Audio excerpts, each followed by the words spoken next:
Well, let's get into our very first story, and thank you for staying. Now, trespassers will be arrested.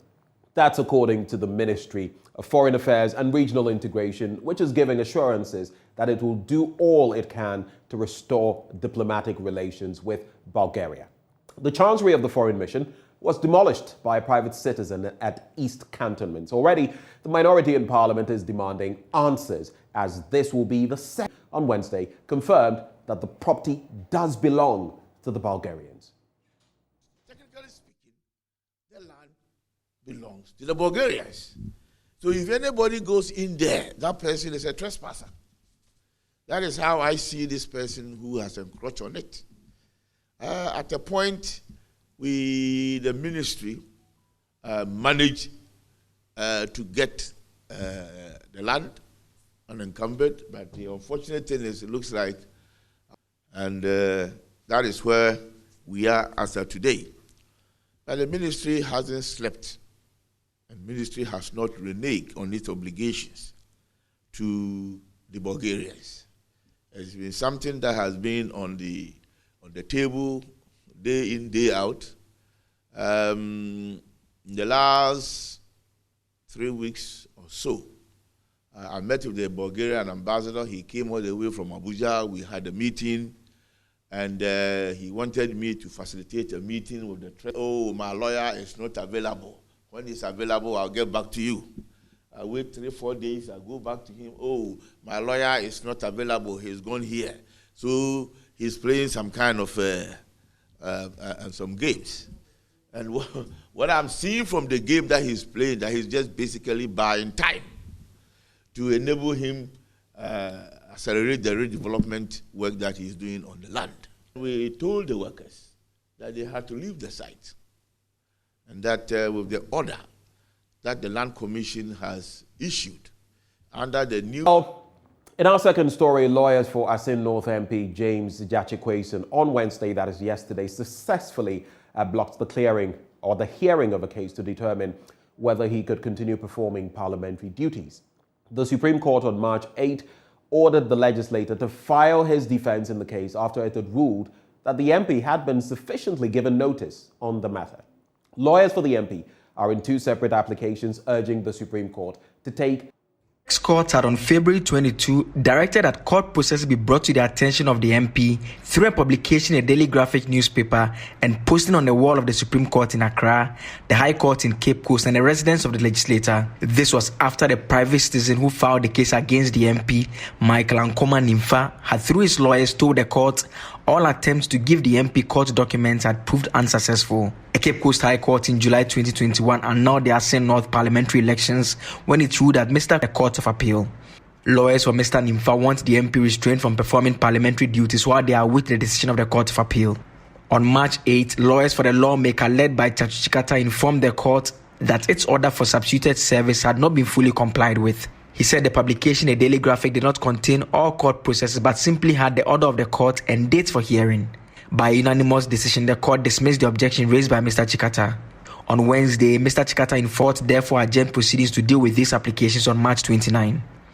In a separate case having to do with voting rights of deputy speakers of parliament, the Supreme Court in a unanimous decision dismissed the case filed by broadcaster Richard Delasky. He had wanted the court to set aside Parliament's approval of the 2022 budget on November 30, 2021. The court, however, said its ruling last week that stated the presiding deputy speaker keeps his voting rights resolves the matter. Has opened a new office in the Upper East Regional Capital, Bolgatanga. According to the Executive Secretary of the PURC, Dr. Ishmael Aka, the new office will help the Commission to get closer to utility providers and customers in the Upper East region and better address their challenges. Correspondent was opened nearly a month ago. Officials of the Commission are confident that the office will help them better serve the people of the Upper East region as a regulator of electricity and water utility services. What we are doing is that PURC has initiated 2 major reforms this year. One of them is that we have this complaint created WhatsApp platforms where consumers can also just send complaints and we receive them. So you don't need to write any letter or come to our office. But we have also an app which we are going to use to do assessment of utilities in all regions every quarter. And what we are going to do is to look at the number of complaints you received, how many of them you resolved, how long it took you to resolve. Mel Accra has been visiting the regional offices of the Ghana Water Company Limited and the Volta River Authority, VRA, to introduce staff of the new office to them. He also held meetings with the water and electricity utility providers and distributors to listen to their concerns in the region and consider how they could be addressed. One of the challenges they mentioned, non-payment of some customers. You receive the service, but some of them do not pay. Vandalization. At times, some customers use other things. Recently, our new office conducted a study. One of the findings of that study was that once NECO informed them, especially before outages, which is very good, there are challenges with the period between when you apply for a connection and when you get the service. But we've been assured by the management of NECO that now they have even deployed technology using GIS and others to map our customers to know where they are applying from and all those things. So these are issues they are already dealing with. The Upper East Regional Chief Manager of the Ghana Water Company Limited, Assin North, was happy about the outcome of the meeting with the PU treatment plant, now situated at Tono, and that treatment plant is supposed to be able to produce about 20,500 meter cube of water per day. And this water that is there is supposed to serve the customers up to even 2040. So it's a large volume of water available to serve the population within these catchment areas. Upper East Region Area Manager for the VRA, Eugene Ado, assured the PURC that his outfit was doing a lot to improve upon the systems of electronic payment platforms, which will accord customers the chance to be in their homes wherever they are to buy power or means. We make sure that customers whose bills are in contention, we resolve them quickly for them to be able to pay their bills wherever. So it's one of the key things we are doing. For JoyNews, Albert Sorry, reporting from Bolgatanga.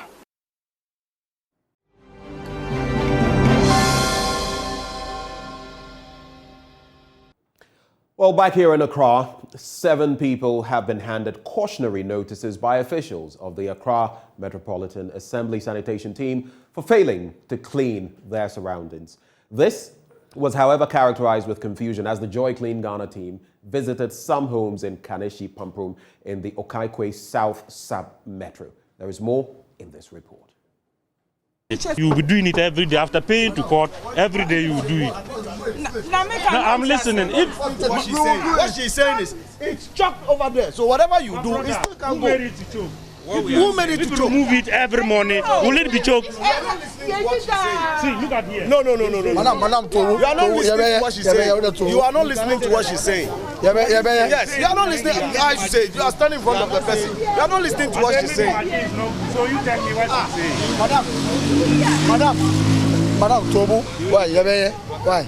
She's not asking you to clean what I'm talking about. So that's what she's not asking you to clean it. Is she asking you to clean it? No, sir. Is she asking you to clean it? So that's what we also. Is she asking you to clean it? You are not listening to what the person is saying. All that you say to Confusion at Kaneshi Pamprum Wednesday morning as officials of the Accra Metropolitan Assembly went about enforcing the Operation Clean Your Frontage bylaws. There is still opposition. At Kaneshi here, if you stay here, you move. I am telling you. Fine. You don't live here. You don't live here. The problem that we are going through here because of this building. Just a few meters away from the spot of this chaos, Nathaniel Dakum, a landlord, together with his tenants, were busily desilting the drains in front of their house on the orders of the Sanitation Task Force.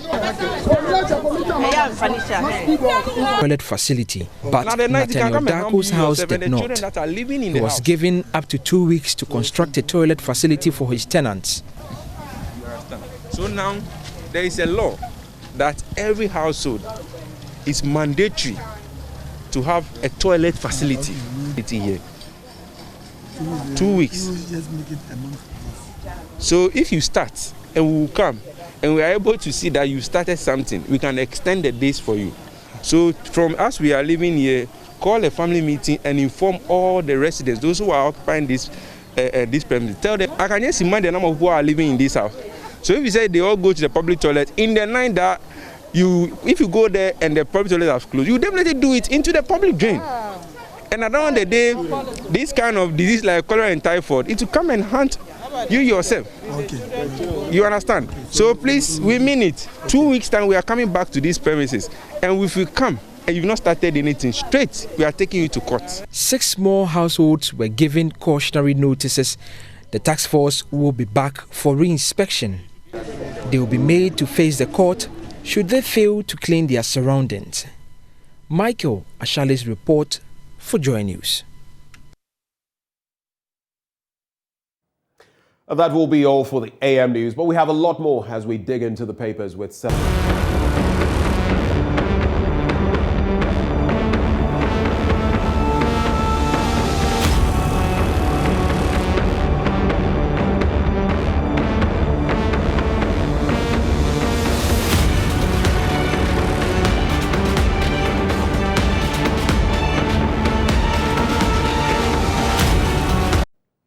Time now for our news review as we dig into the papers, most of them here, and also talk about very topical.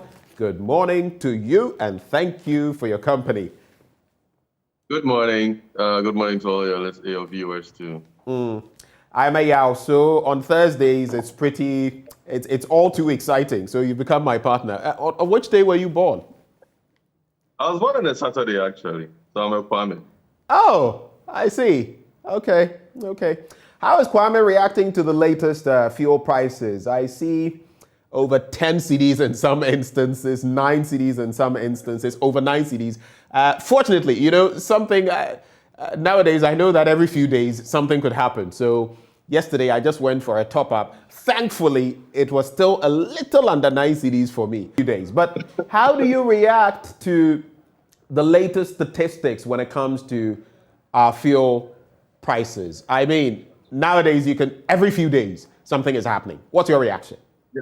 Yeah. I mean, I think was it on 1st February? I made a Facebook post, and I predicted I was on 1st February. Yes, I predicted that the price of fuel will pass 8 cedis or will break the 8, as we say these days.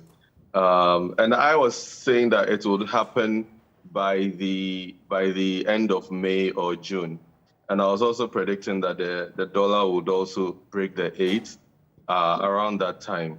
At that time, the Ukrainian crisis, crystal ball, the way our precarious financial situation as a nation was, I had predicted it. And of course, a lot of people reacted that I was a naysayer and a professional Jeremiah. And I was given all sorts of negative accolades, but it was the truth, and it has even happened faster. And that for me was a vindication of my view. But it also meant that I prepared my mind for this to happen, because part of it is that you can only adjust by adjusting your lifestyle. So I don't use my big car anymore. We're all using tiny cars now.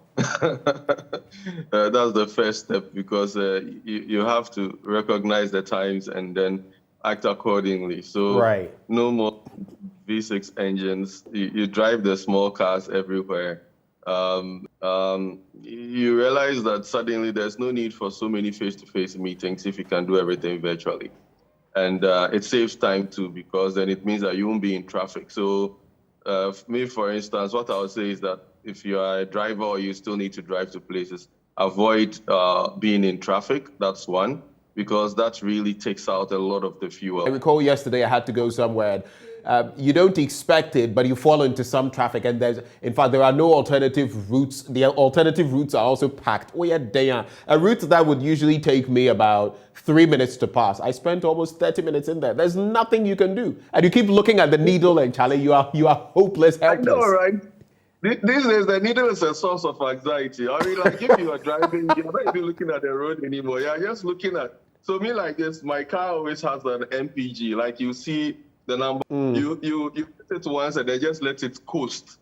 There's no need to test your speed skills or anything like that. Right. You just step once and then let it coast so that at least you have it in the high high gears. And then small, you move to it. But the point is, just reschedule all your meetings to time windows when there isn't much traffic. And these days, Google Maps can confuse you a bit because sometimes some places try and schedule your meetings at places where you know that there wouldn't be heavy traffic, one. And then two, make sure that you have your meetings in a certain time window or schedule all your external meetings and things like that for 1 or 2 days in the week. Then the rest of it, you try and stay put in some corner somewhere and then do your work.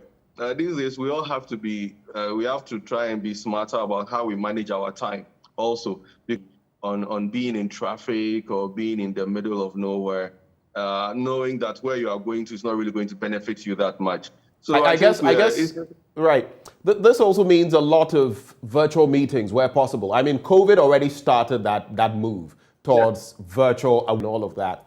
We really ought to be considering going virtual. It's not always necessary. I mean, you don't want to catch COVID and you don't want to burn too much fuel. So go virtual. Absolutely. Even one of the things that I was going to post on Facebook today is that for most employers, if you really do not need a physical presence of some of your employees, or they are doing non-critical stuff, instead of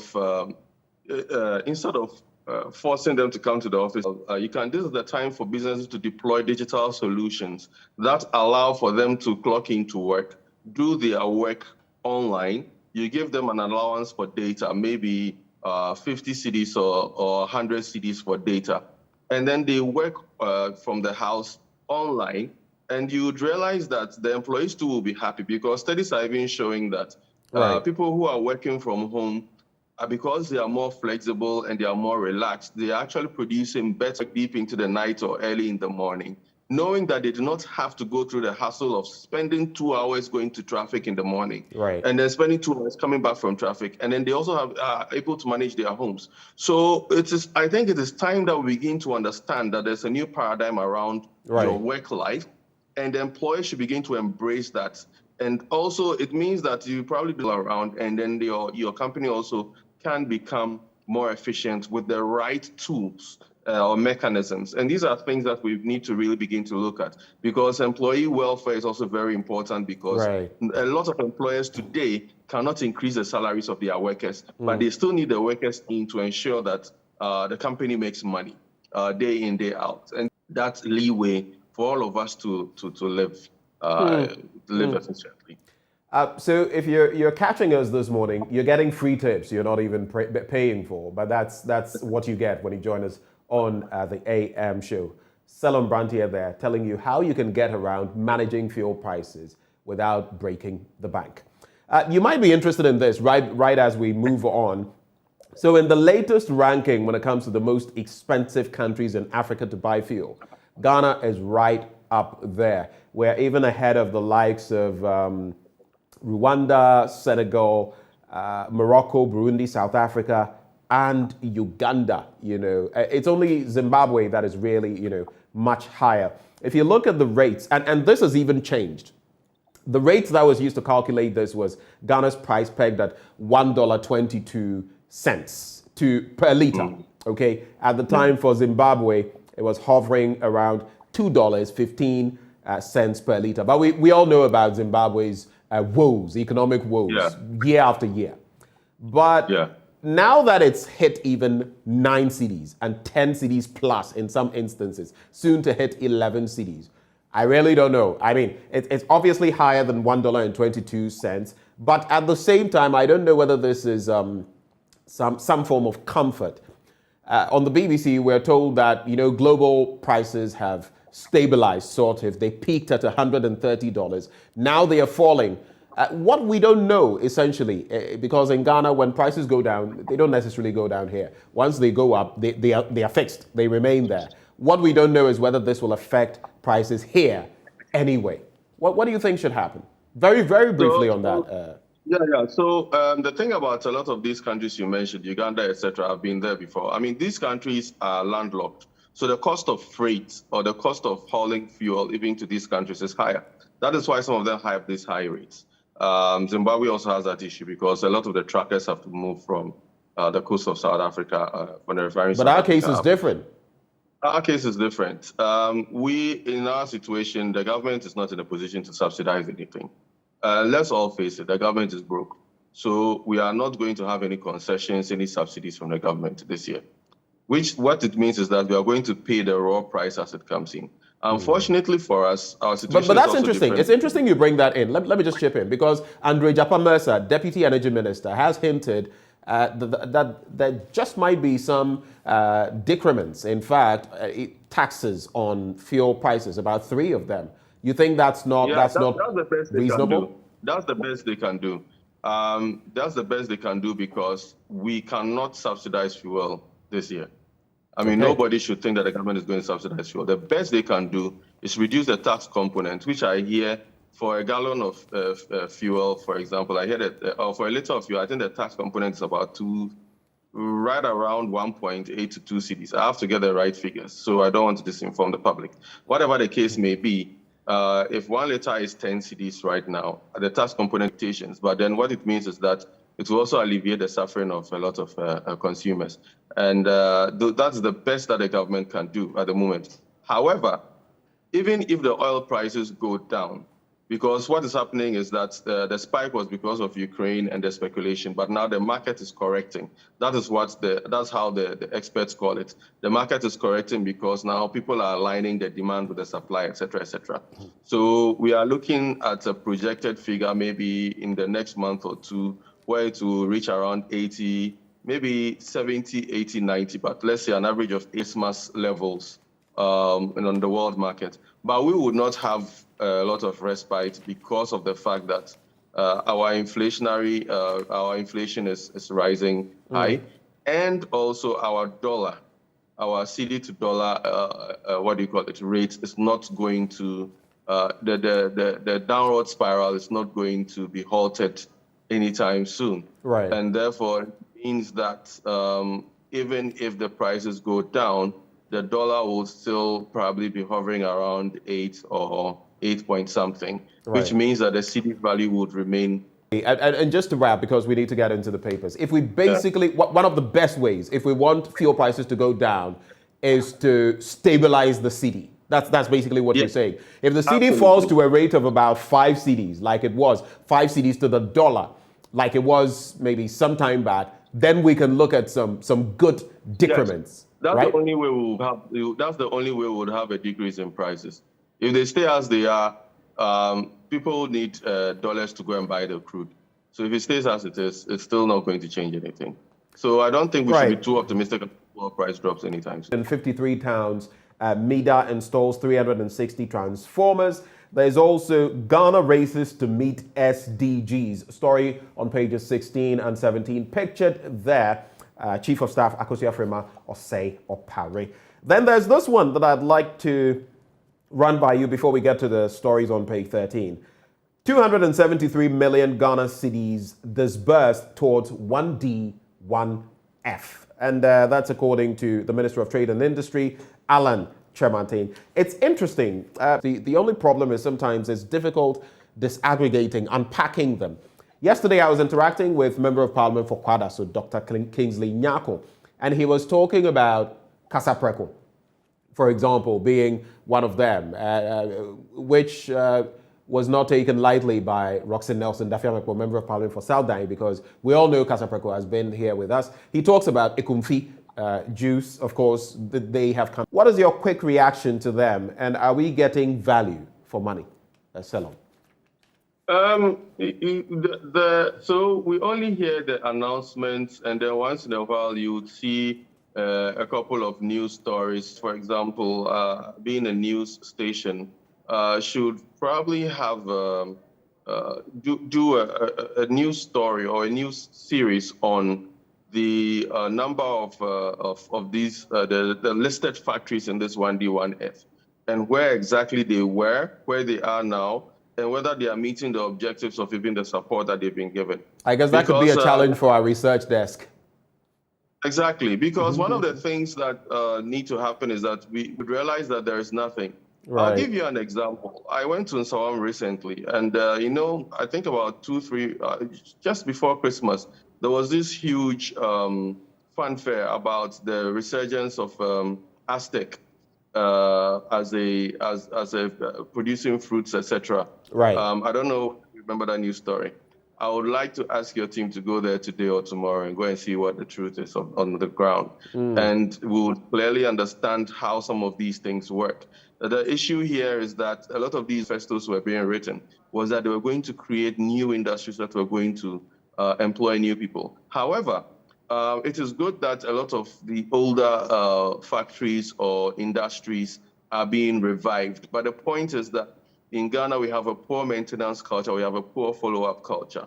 So we like to throw money at a project and then leave it to hang. I mean, there's ample evidence of that all around. Right. And therefore, this 1D1F thing has also fallen into the same trap with nice things. And then once we leave, everything is left to its fate, whether it is management of the project, whether it is the resources that are required, whether it's the provision of the right amenities. All of that is left for the devil to care about. And so you have a lot of situations where these so-called industries have been abandoned to the whims of however it's being managed. Right. So I think there has to be managerial input beyond just throwing the management, efficiency, and sustainability aspect of these programs.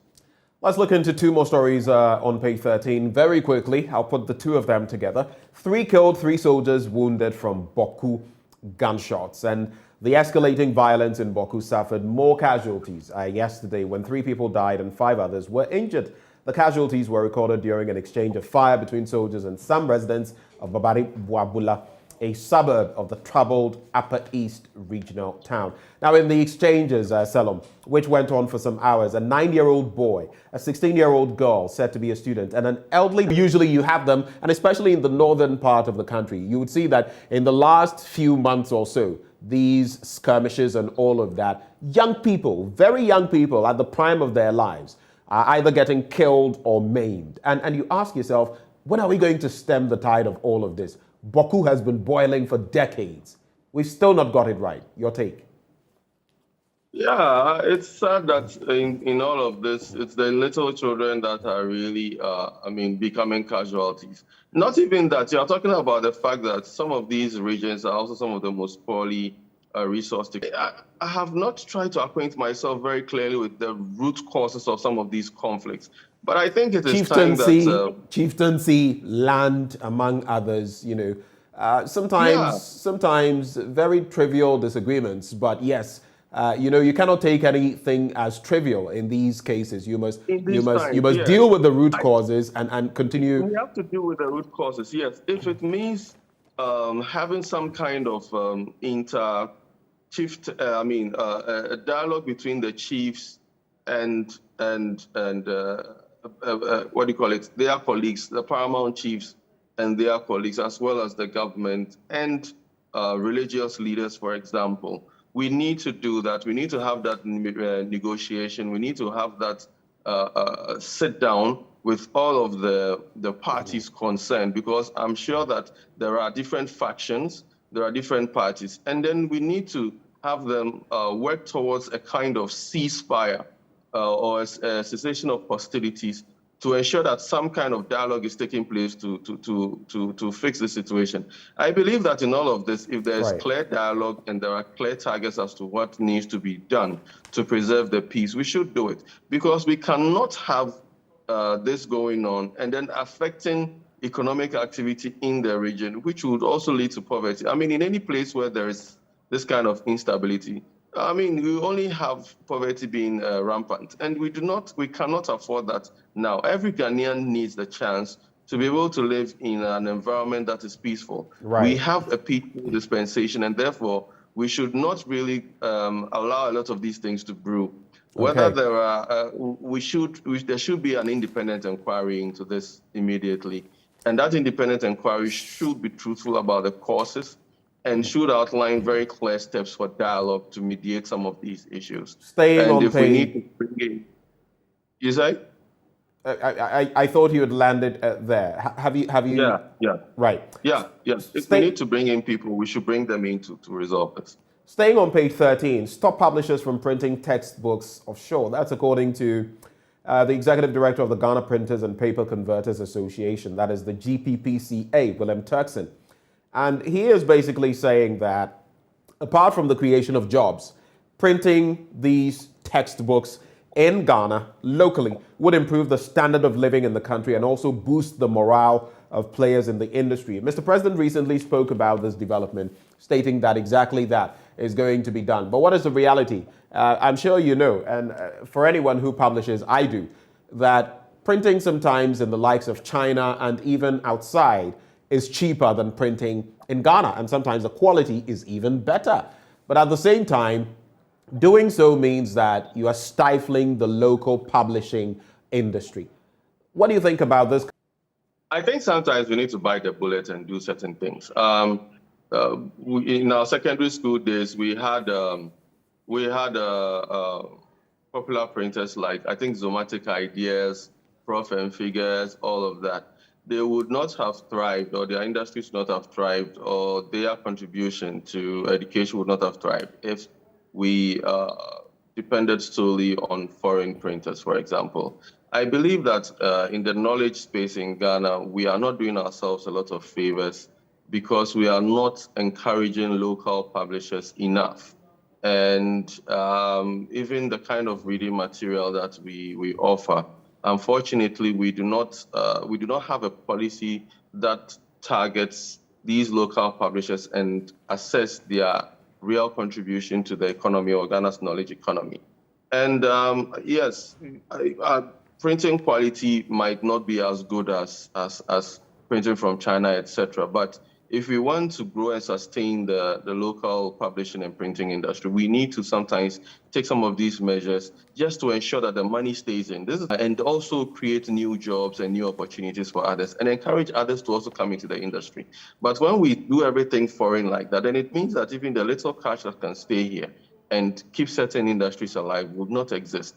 How would we be able to invest in newer, more powerful and better printers if we do not give the local printers the chance to actually do some of these things? And that's the thing. It's about investment. Because of poor investment in the field, people would not be able to make their return on investment if they go and bring expensive printers that cost $1 million or so, because they know that people will not even come and print, and then they cannot get their money back. So then we are stifling the local industry by doing some of these things. So this is what we need to do. We need to just have a policy around local publishing and then follow through with it and then prevent more digital machines instead of using the old manual machines that have been there for 30 years or more. Daily Guide newspaper, ECG to disconnect major institutions. I was mentioning yesterday that the Finance Ministry owes about 421,000 cedis. The KIA even more. But Terminal 3, of course, not affected. They will allow it to run. Adaklu gets DCE. That's with the Daily Guide newspaper. Quickly to the Business Finder. It says Gexim backs VIPEAC. You want details? Check them out on page 7. NAP Provident Fund to scale up membership drive. That's according to the board. And Kwewu Easter Paragliding Festival is back in the midst of COVID. How is that going to be managed? The Daily Statesman newspaper. Technician jailed 10 years over woman's nude video. 3 soldiers shot at Bawku. 2 million Ghana cedi bail for Baka Vomawo, and government denies any hand in embassy. The Ghanaian Times newspaper. At Kofi Annan Road Safety Award, President decries road accidents, declares it a global pandemic. I remember using the word pandemic to describe road accidents, and people felt it was. But anyway, global pandemic, right. We've lost 400, and if I get it correctly, if memory serves, 69 people. There's also the bit about Oliver Baka Vomawo, Mausi, and what he's gone through in getting bail. And as of the time I left off yesterday, 2 million Ghana cedi bail, landed property, people to sign and all of that, but he hadn't left the precincts of the police cells, or at least the custody he was in. These two stories, carnage on our roads and what has happened with Bakavomawo, your quick thoughts in a minute, if you can. Yeah, the carnage of our roads needs to be addressed. It could be me or you tomorrow. I mean, the issue here is that there are so many reasons or causes for some of these accidents, especially, I think it was a couple of days ago, it was sad that some students of the University of Winneba were in a bus that crashed into a stationary vehicle, for example. We need to be, I nearly crashed into one sometime. These trucks are a menace, especially when they are in, dark curves on the highway.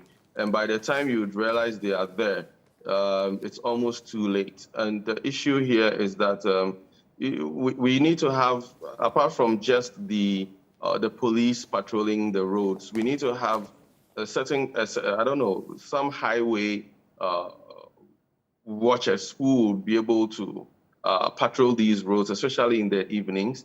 Okay. And then if these guys do not have the necessary triangles and indicators, at least some lighting should be put in front of these cars. Okay. That alone would save quite a lot of lives, because a lot of times you would not see anything, and then you would realize just before impact that there's a car that has stopped in front of you and you are doing about 60, 70 kilometers per hour. And then your reaction time, depending on who you are and what kind of car you use, could determine whether you would live or die.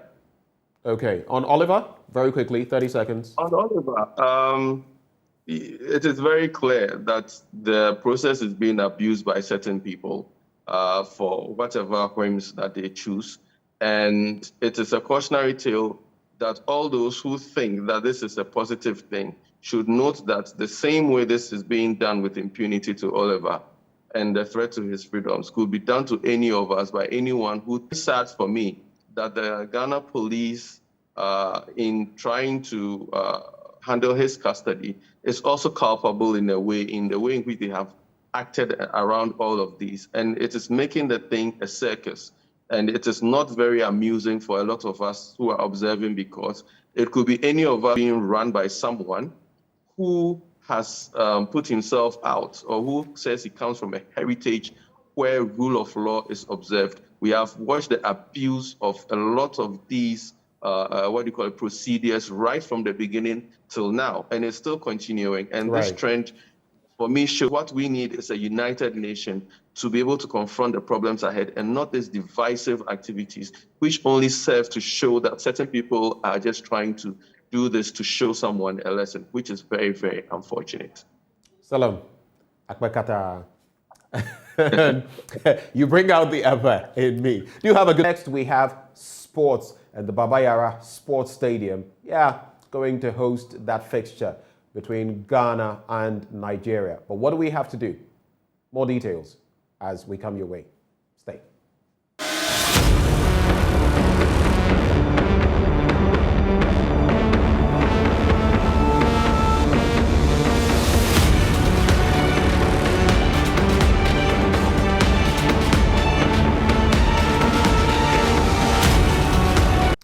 The events in the last couple of days has been described by many as bananas, simply because the country failed to get a pitch that is fit for purpose to host the African Cup of Nations qualifier against Nigeria. Well, that has finally been sorted. Wednesday rather confirmed the Babayara Sports Stadium as the venue for the big tie. Well, the community in Kumasi has been speaking about that match to be the first time they were hosting a Black Stars game in 5 years. And the NSA boss in Kumasi has been speaking about the fixture. And also, in the UEFA address to the next phase of the competition. And the majority leader of parliament has been speaking on what Ghanaians can do to ensure the Black Stars qualifies to the FIFA World Cup. We've got these and many more here on AM Sports with me, Muftau Nabila Abdullah. Welcome. Let's start with the acting Ashanti Regional Director of the National Sports Authority, Emmanuel Kojo Apia, who is calling on, this was following CAF's decision to approve the Babayara Sports Stadium for the Ghana versus Nigeria match on March 25. FIFA and CAF moved the 2022 World Cup qualifier playoff first leg game to Kumasi after it sent inspectors to inspect the facilities, and it ended up rejecting the Cape Coast Sports Stadium, which was the initial venue for the match. However, the facility must meet 8 requirements outlined by CAF for the fixture. Emmanuel. NSA has always been on top of events, and surely NSA Ashanti headquarters and all the stakeholders, I think by the time the match is supposed to be played, everything will be in place. For that one, it's an assurance. And we've always been working here, and it's not going to be different, only that we only up our game. For the dressing rooms, we don't have issues there.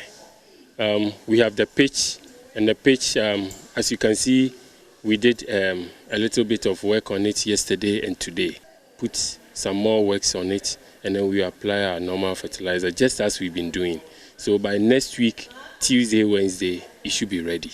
So by Friday, it should be excellent for the match. At the Babayawa Sports Stadium. Let's take a look at the conditions CAF has asked Ghana to satisfy before the Babayawa Sports Stadium will be hosting the big tie. It includes the venue operation center. Everything about the Babayawa Sports Stadium must be ready. The dressing rooms, the media tribune, and all the other facilities required to make the Babayawa Sports Stadium meet the required standards by FIFA and CAF. And we'll have a slice of that will be coming up. Installation of new international standard, modern and comfortable official benches at a pitch level. That is one of the requirements that CAF has asked for. They also say that adjustment of the floodlight intensity, a minimum of 1,200 lux, should be provided all over the pitch, covering uniformly every area of the playing field. And increase seating and lockers in the team's dressing rooms to reach at least 25 persons. This is a requirement because you will have coaches and the players, everyone in the dressing room, so you must raise the numbers up to 25. One of the key things is that there must be installation of completely new modern equipment and materials in the referees' dressing rooms, and ensure that it is equipped with all the necessary materials and CAF requirements. This must be done before next week, Friday. Set up the water system to provide both cold and hot water in the teams and officials' dressing rooms. Very, very necessary. And the general refurbishment of the CAF office, installation of modern desks and seats, including the necessary electronic and working equipment. Number 7, the Venue Operations Center, which is VOC, must be available and equipped with all the necessary equipment and requirements. And the last one is complete refurbishment of the media tribune, press conference room, and media center, installing new and modern equipment. These are the requirements CAF has asked for from Ghana to be ready to host the World Cup qualifier against Nigeria. Now let's go to Kumasi and hear from a section of people who have been speaking about Babayawa hosting the World Cup playoff against the Super Eagles. Many of them say they will be at the facility to throw their weight behind the senior national team. It's a match we are yearning for, and we have get it. And we are pleading to all the people in Ashanti region to come and occupy the stadium and cheer our nation Black Stars to qualify. This is a crucial match to qualify to 2022 World Cup in Qatar. We have done it before. If we play Nigeria, Nigeria is a chop. If you sleep, we wake up, say Ghana and Nigeria, you go score them. We are talking to Ketokeku and the Black Star management, so you should bring the correct players. If the local players if can fit do their job, let's bring them and do the correct job. Right now, Ghana and Nigeria is the big crucial match. So we have 28,000 or 28 million population. Make it choose the best 18 or 25 players to come and cheer. But we are ready to them. We are going to cheer them morning to evening. We go shout, here is Black Star home. Even the Egyptians, we give them 6-1 here. They score first goal. And then we give them 6. So Nigeria, I quite remember 91 when they qualified to Senegal 92. And the situation was the same. The match were playing in Accra, and then the coach Bugazizi decided that you will bring it to Kumasi. So I'm sure one day I come today, the history will repeat itself. Oh, many are just say bit mama so I pay be shibi ni bit ma be shibi. So me never bet na so feeling my machine life. So what I say. Bibi ko be me change be catch me. Em the pass on university. How you home to say almost bet omo bet na omo Ghana for you lose the actually. Say slow. If they throw their support for you in Kumasi, you are definitely a winner. Because Kumasi people, you know, as they used to say, bring back the love. So I'm urging all the supporters across the globe that is the time that we should all come as one people, come as one nation. We shouldn't be to qualify for World Cup. The benefit that they get, you can go and ask Aduana Stars.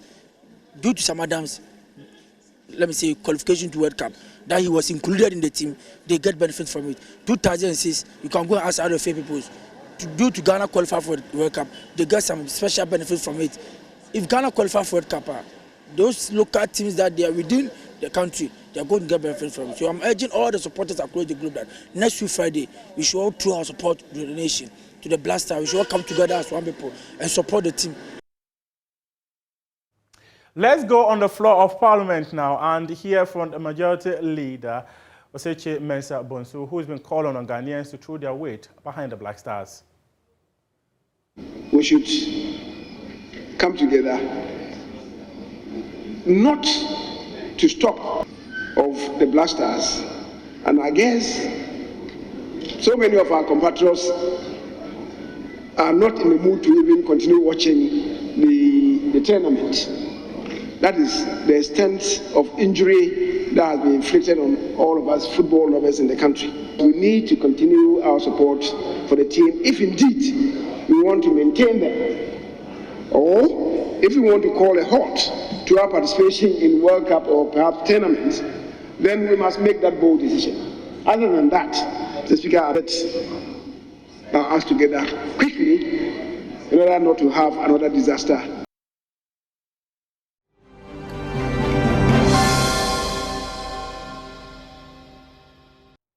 Thank you for staying with us. Today we get into our big stories. In fact, our big story. In fact, do anything about it. Now, you look at the pot of issues we have to digest, the falling city. You look at the rising prices across the world. Well, they've stabilized, according to the BBC. Prices have peaked. They are falling now. But what does it mean in terms of our own national dynamics? We still have the taxes slapped on petroleum products.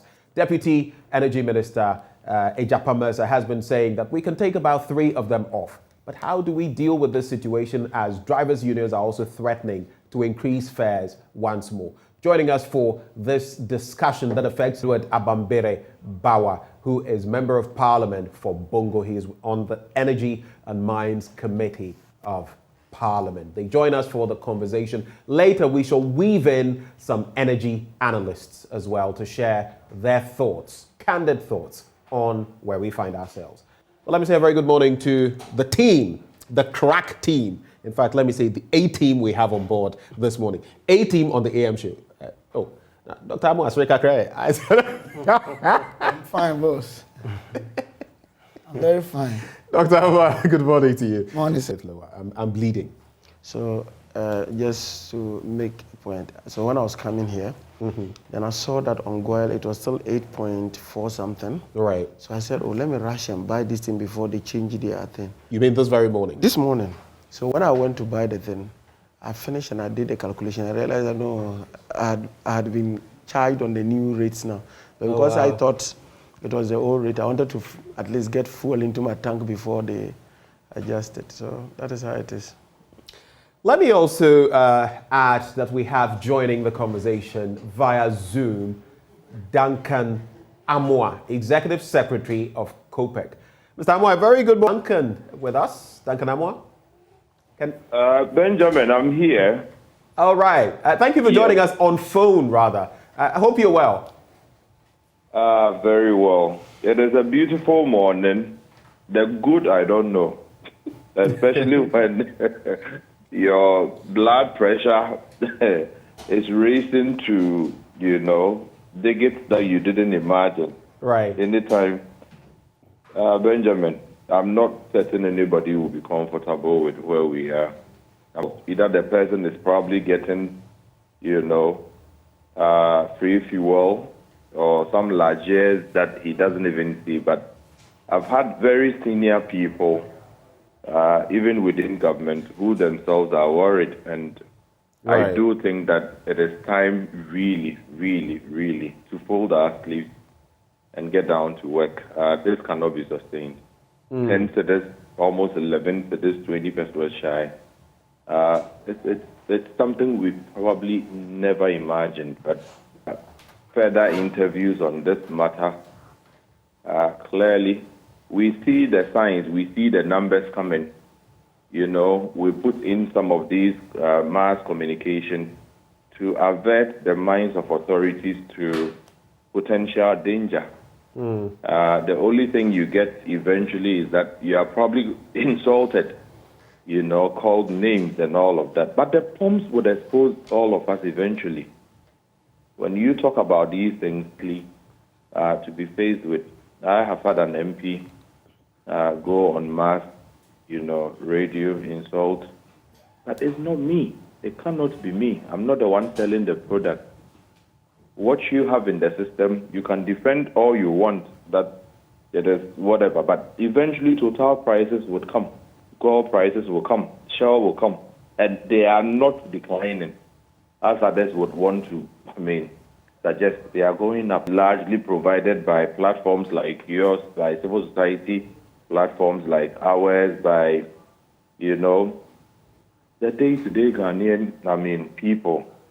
They've had a lot to say, but so far nothing has been done. Let me put together quite a number of issues. I want to start the conversation off with you so that situated from where, Parliament can take it from and maybe bring some ease, some alleviation to the ordinary Ghanaian. I must admit that nowadays, something I'd never done previously. Now, when I fill at the fuel pump up to about 51, so you see, I have to manage. Dr. Dixon Adumaku Kisi, Member of Parliament for Anyaso Utuam, shared with me here yesterday that he wishes he had a smaller car, and that for him, he's having to fuel half of his usual consumption because things are rather difficult and. Contrary to what most people believe, members of parliament don't get any. The African average for fuel products hovered around 5 cedis, 97 pesos. That was, at the time, $0.98.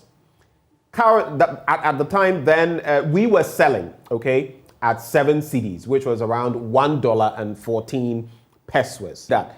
And currently, when you look at the comparative, while we're paying $1 and let's say 14 cents back then, we're now paying the equivalent of $1.51. We are one of the highest, the likes of Rwanda, Uganda, Morocco, and so many other countries.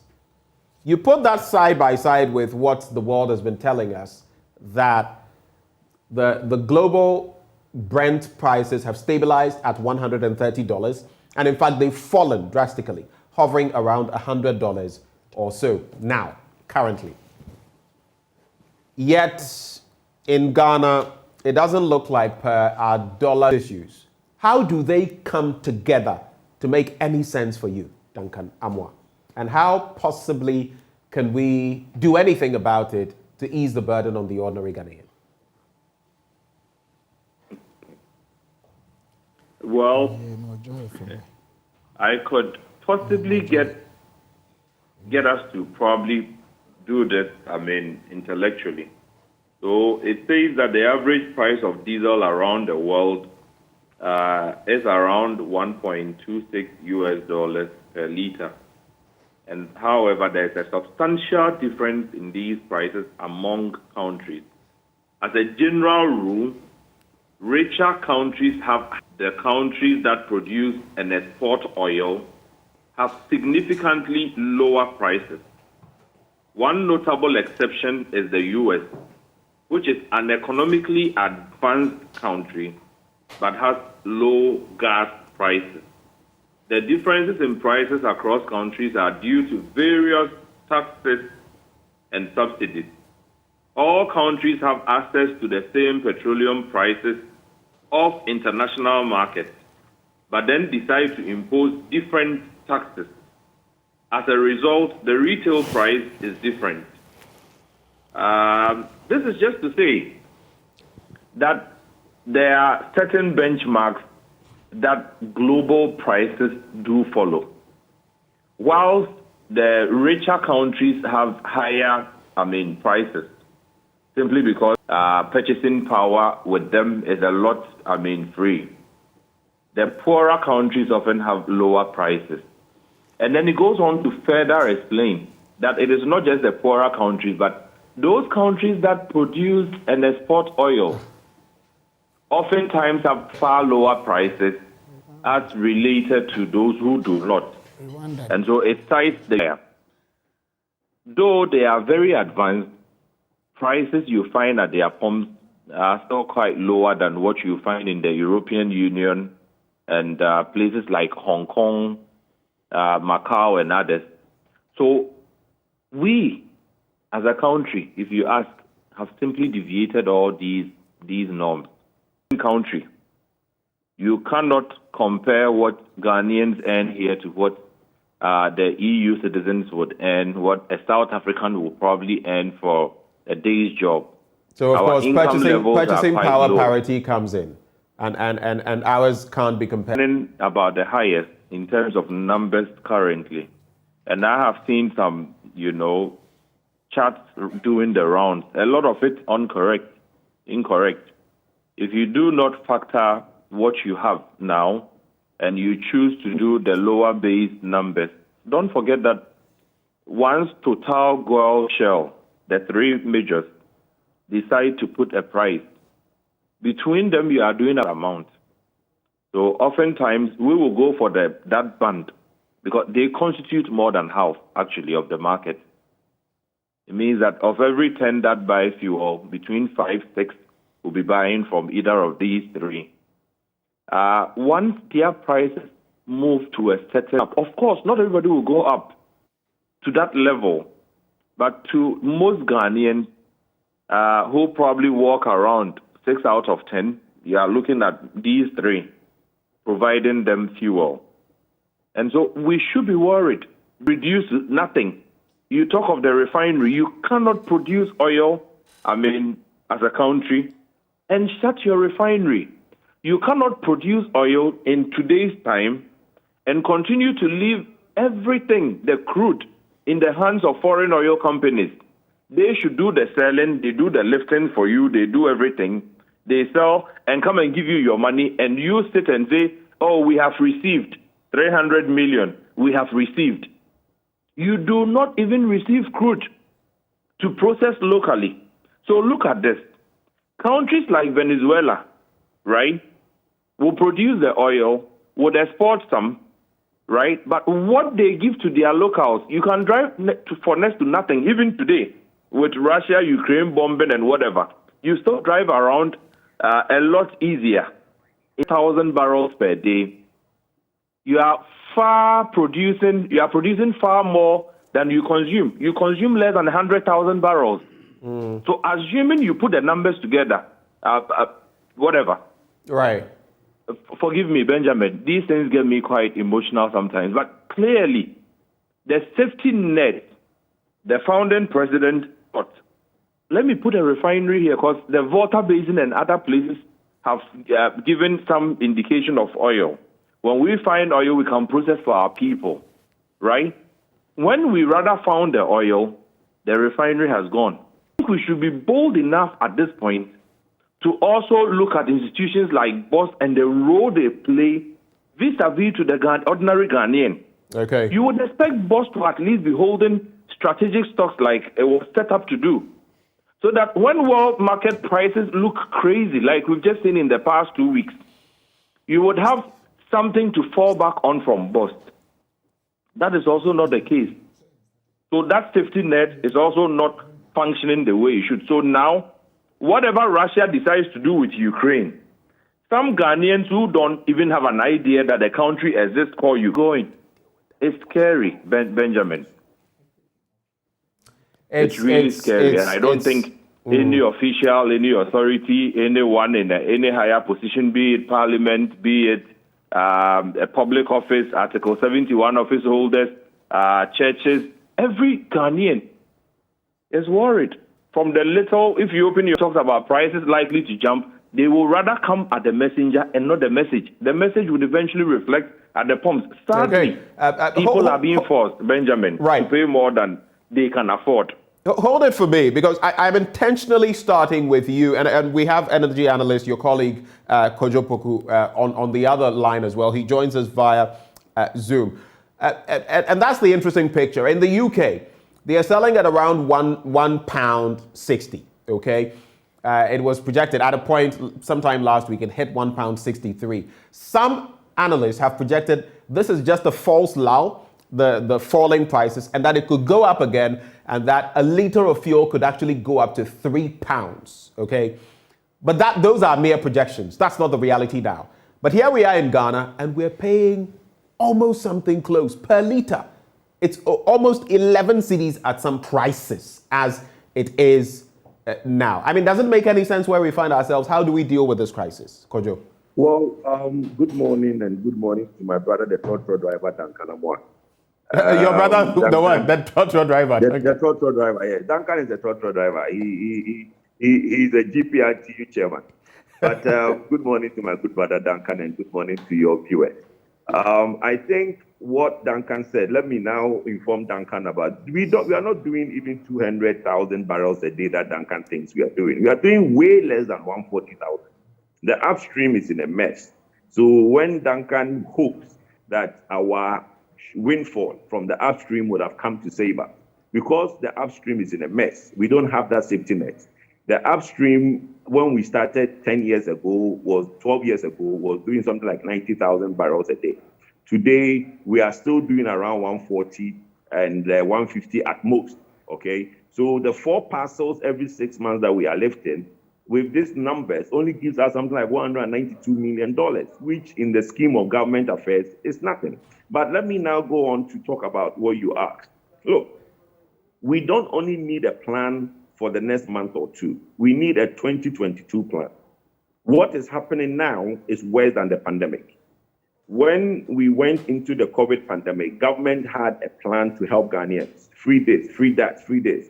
Be it we could afford it or we couldn't afford it, we came up with something to help Ghanaians. When beginning of 2020, we were buying fuel at 4 cities. Economy. Government is also a buyer of the same product. So if government doesn't do something, come up with a 2022 plan between now and December, what it intends to do to help Ghanaians, we are going to have a system where the economy might collapse. Okay? The issue of us producing oil is that we need a certain amount of production per day, which will have been something like, by now, if we're doing something like 1 million barrels a day as a country, then yes, we can afford it. The Ghanaian is suffering.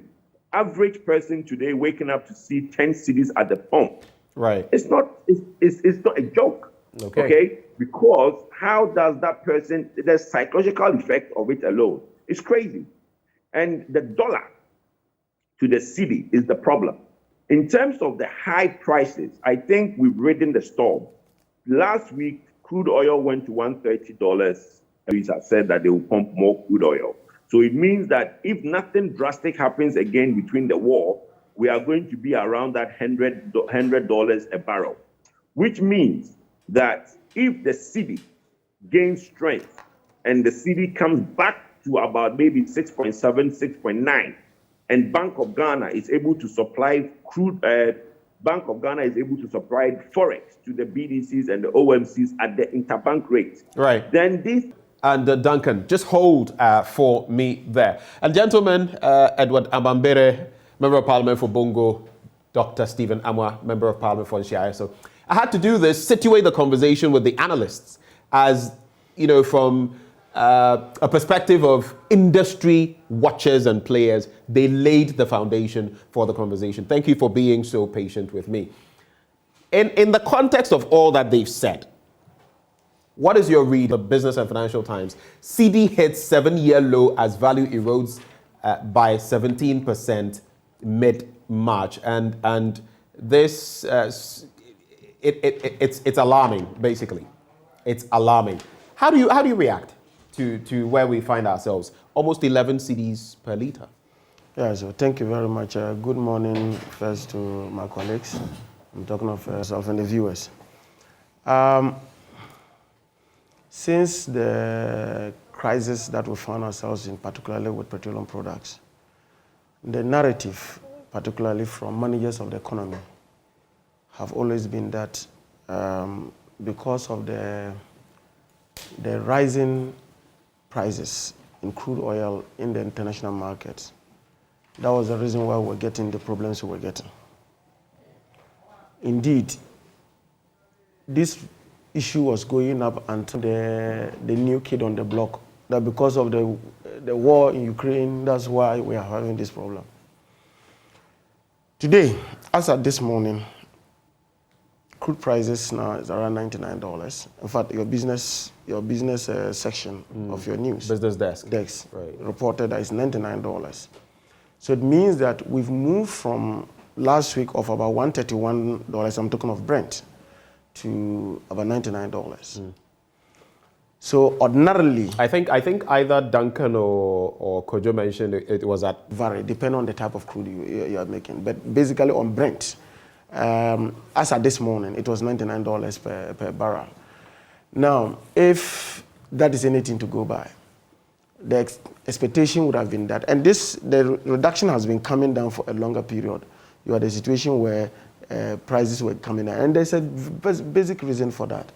The reason also being that China has reduced its intake because of the new emergence of some virus, because they have done some, how do you call them, lockdown.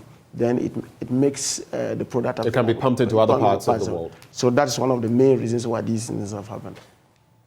So definitely, if so just to go on, so you subscribe to the arguments of some analysts, like in the UK, who are saying that this is a false lull. It's only going down because of some specific situations, but it will bounce back. But usually, petroleum prices are always volatile. Even it takes just a president in another country to just issue a threat, and prices will go up. Right. So it's so volatile. So it is so sensitive to what happens, and before you realize it starts going up, depending on the situation. But I'm just looking at as we have it today. So if you have a situation where one of the main factors that affect export prices seems to be coming down, then you still have a jump of our export prices. It means that the factors now go beyond just the prices in the crude, in the international market. It has to do with other factors. There has been a stability of our taxes. When I say stability, it means that since the last time we started discussing, there has not been any. The CD is simply embarrassing the country in terms of the way it loses its value. Duncan & Co had done some work, and of course, but you just read here, from the beginning of the year up till now, we're talking about the value going down by 17.1%? Yes. 17.1%. Yes. That is disastrous. That is very disastrous. So when you have a situation like that, definitely those forex losses, because look, when the what do you call it, the BDCs and OMCs, when they buy the products, they get line. They give about 14 or 15 days or something like that to pay back, because most of them they do credit purchasing. Right. So you take that, then they will then pick up the money. And remember that they give it to you, and then you sell it in CDs. So within those 14 days, if the CD is depreciating, what then happens is that when they collect the money, they also need about a week or so to change it into, into dollar, to be able to go and purchase. Someone must pay for that. So when you look at the cumulative forex loss, it becomes a liability. That somebody has to export prices. So the performance of the CD is something that is very serious. Now, as we speak, and if you can land on this point, because I want to go to the CD bit with Dr. Stephen Amwa especially, so that we can focus on that before we get into the So so you can do that. No. Make no. So the point I'm just trying to say that if you look at the performance of the CD has been terrible. I think that the central bank has to do something seriously about it, because if we do not stabilize that, you know that when when the central bank decided to auction the dollar, it was oversubscribed about 200 million. It tells you they just brought out about $70-something million, but it was oversubscribed about 200 million. Tells you about the demand, the demand of the dollar. And the petroleum sector. And once that demand is there, your currency will go. And if you look at if you look at our total import bill, petroleum products in terms of the petroleum sector, and I'm talking particularly the downstream, takes about 20 minutes, and you are not getting it. Definitely, your city will not survive. Right. Till this morning, a dollar now is 8 cedis. 8 cedis. Did you imagine that in March, today is what, March 17th, that our dollar will be 8 cedis? Let me come to you, Dr. Stephen Amwa. On March 17, interestingly, our cedi has hit a 7-year low, with its value eroding, as of this point, by 17% on March the 7th, almost 11 cedis. And what is the reality you see? What's your perspective on this? Okay, thank you very much. My regards to our viewers this morning, and Kwejo and Duncan too, and my honorable, and I thank you for giving this opportunity. I think what we're experiencing is extremely and we need to also situate this in the context of what is happening all over in the world, so that all of us can make the right attempt and analyze this from the right perspective and get solutions to it, because the bottom line is, as Duncan said, people are suffering. Ghanaians are suffering, and it's a fact. Past that too. I don't think people are no longer interested in. If you look at the messages coming through on Facebook, people are saying they are tired. They are not interested in who is to this and that. They want solutions. So that's why I'm saying that if you want solutions, first thing to do is to analyze this sense of judgment and decision-making processes in handling some of these things. When it comes to exchange rate, Ben, right? You say you're Ben? Yes, it's the exchange rate. Boss, when you want to speak, sometimes you are not allowed to speak. I blame all the time, is that there is no way short-term approach to solving currency issue in any part of the world is sustainable. And that's what all of us have been doing. You see, Honorable is talking about the fact that, central stopgap measures. Do something. But the fact is, when we even do something in a short term, what do? We leave it in a long term. Look, what are you wearing? What am I wearing? What is he wearing? What are we having here? Even by observation, as one of the accepted methods for research, indicates that about purchase, we imported them. That's why I went and joked with even government commercial people are insulting. I'm just joking. But then, boss, these are issues that MPP and DC could have put long-term measures in place in solving them. So what are these long-term measures? The issue is that there are key products and services here that we have no business in even thinking of importing one item. I'm being honest with you. How can Ghana import fruit juice? Why? These are not complex areas. These do not require complex technology in managing the value chains, right from inbound to outbound. When you squeeze juice, you add preservatives. It becomes free. We have a comfy juice, but of course we are not able to replicate. So how do we have it? Boss, I wish one day we have time to talk this. At length. How do you have it? How much consumption are we making domestically? How much are we exporting? We have the land there. We only need machine with high capacities. You don't need somebody who has done PhD in astronomy, anything. You know why I mentioned juice? Because if you recall, back we spoke about how we would, broaden this to cover even our country and even export, if you recall. No, but let me ask what happened to that? Coffee juice alone cannot even meet the demand for one region. You understand what I'm saying? Cannot meet the demand for one. And two, mostly MPP and DC, we do things, I'm part, so I won't blame somebody, I'm part. We do things without the right scientific analysis and design of value chains to say, for instance, I had I even have it, but there's litigation over 2,000 plot of land. That for almost 10 years, I'm trying to acquire for farming. I'm into farming for a long. I've been doing farming for almost 50 years. 2,000 plots of land. Wow. Yes. I haven't finished. I paid them. I've been paying them for over 10 years now. And now there's a litigation over it. No, I'm making this point. Maybe it's very. And I wanted some Chinese to help me because I don't have the financial muscle to develop such a huge land. And they wanted us to grow grass, special grass for cow. Wow. It's very expensive. Trust me. Do you know what they wanted us to do? To take temperature of the land for 6 months. Different varied ones. 2, grow some at chosen or selected spots. Test everything in it, whether it meets the international standard.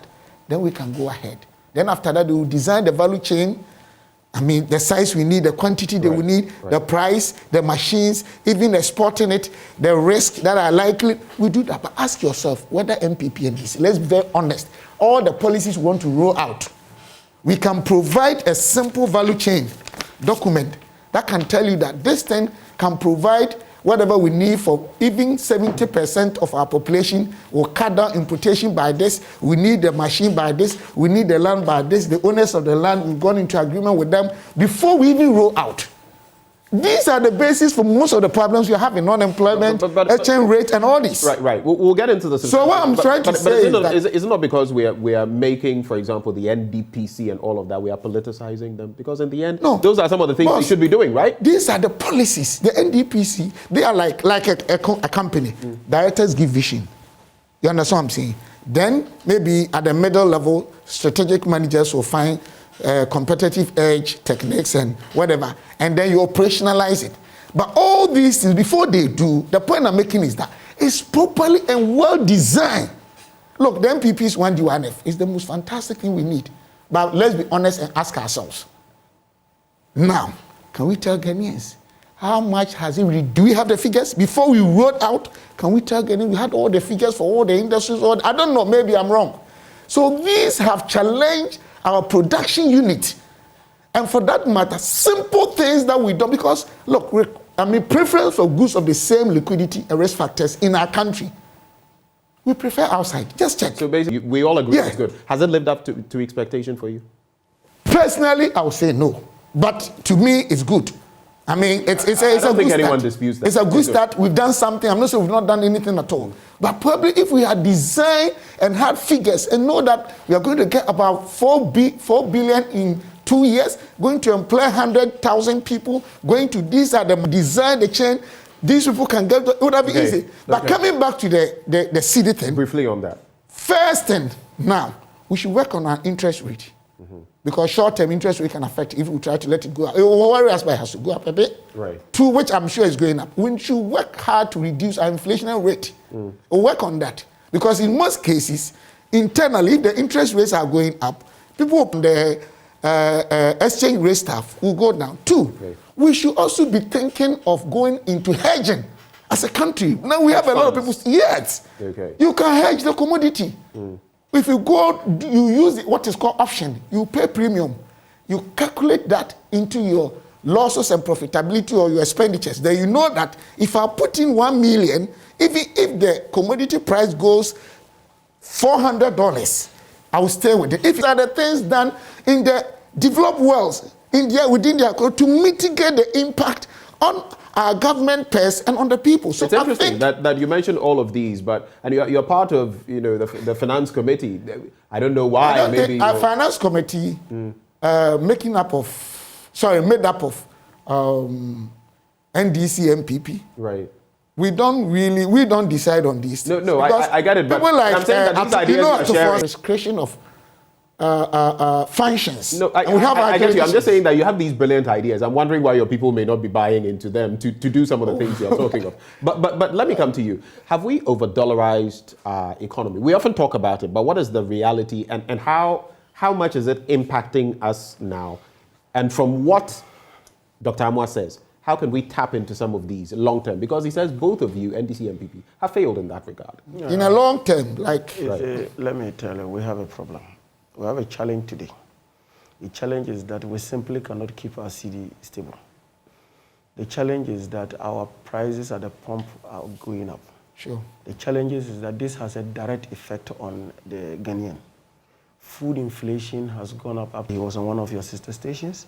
He says we are overproducing. That we are overproducing, but the challenge, according to me, that's what he said, even though there are some 5 unions that have challenged him today. 5 unions in the sector have challenged him today. But I want to take his word for it. But his argument is that at the farm gates, the prices are very cheap, but it's because of the fuel. That was the reason he gave. So I'm just trying to tell you that is the crisis that we have as we speak today.